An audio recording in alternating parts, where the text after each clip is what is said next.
Today's date, February 28, 2017, LaSalle County State's Attorney and my team of prosecutors have announced that the grand jury has now returned a 3-count indictment against Kenneth Cusick of Ottawa, Illinois for the alleged murder of his wife, Tracy Cusick, on January 17, 2006. Mr. Cusick was taken into custody of the state at Angel's Pub by the Ottawa Police Department. Mr. Cusick is currently being held on a $5 million bond. The case has been assigned to Judge Cynthia Raculia. As with any criminal charge, the defendant is entitled to a presumption of innocence until proven guilty beyond a reasonable doubt. I'll now turn it over to Captain Dave Goulandry of the Ottawa Police Department, who spearheaded this investigation.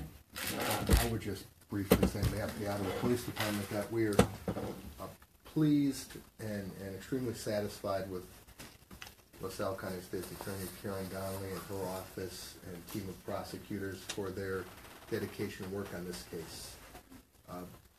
It's all their help, their hard work that brought the case to where we are today. And with that, ladies and gentlemen, while we can't get into the details on the case, I am happy to try to answer any generalized questions you may have that I'm allowed to do so within my ethical duties. Mr. Cusick is in custody, correct? Correct. And he's under a $5 million bond? That's correct. Okay. And will he be in court tomorrow morning?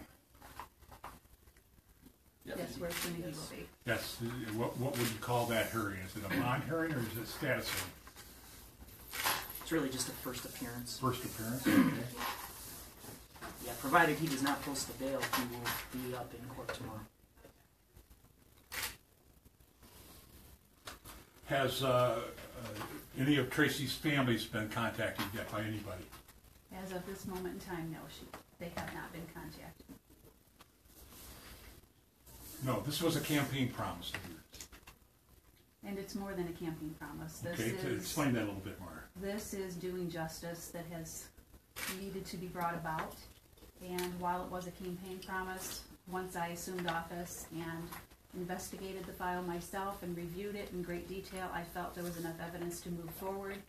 And my entire team and myself have been working tirelessly to get the file to where we are now and to have the 3 counts of murder against Mr. Cusick. Can you elaborate with on the 3 counts? I think most of us understand the concept of alternate theories, but a little elaboration would be helpful. What does it say in the criminal information? I'll defer that to Mr. Stick at this point.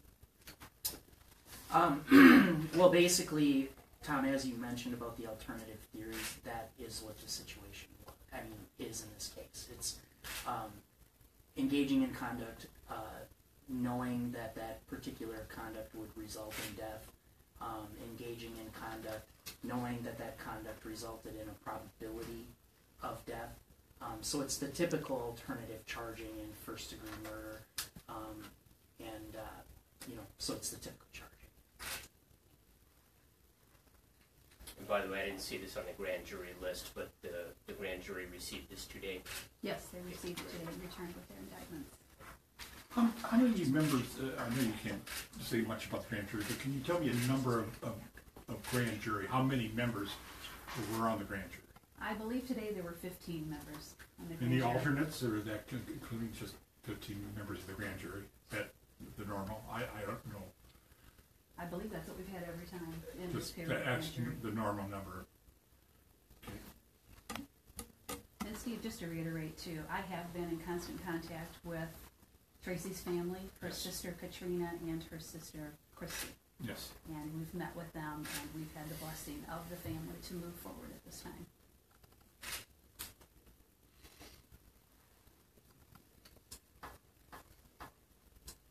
I take it that an attorney has not entered an appearance yet on Mr. Cusick's behalf. Not that I'm aware of this time. Base sentencing range for murder, 20 to 60, or are there aggravating factors that might warrant additional time? Right now it's 20 to 60. I don't know if we have any aggravating factors at this point in time. And again, I just want to thank my incredible staff for the hard work they've put into this. It has been quite an extensive investigation, and they've been with me every part of the way and have each individually contributed to where we are today. So without them, we wouldn't be here at this point. So I want to thank everybody for helping. And including Captain Galandri, because without his hard work and efforts, again, we wouldn't be here, because he has spearheaded the investigation into this and basically reopening of the file to get to the bottom of what has happened. So again, Captain Galandri, thank you very much for your hard work and that of your staff as well. Does anybody have any comment on the length of time it took to return an indictment in this case? Just very happy that it was returned. I think I missed the question. The length of time it took to return an indictment? In this case? Just a normal, regular. 10 years is not regular, or even. No, I thought you meant the actual process today. No. No. The entire process since the time of the crime. I can't comment on that. Thank you. One question regarding his status. He was a firefighter. Is he currently an Ottawa firefighter? Is he retired?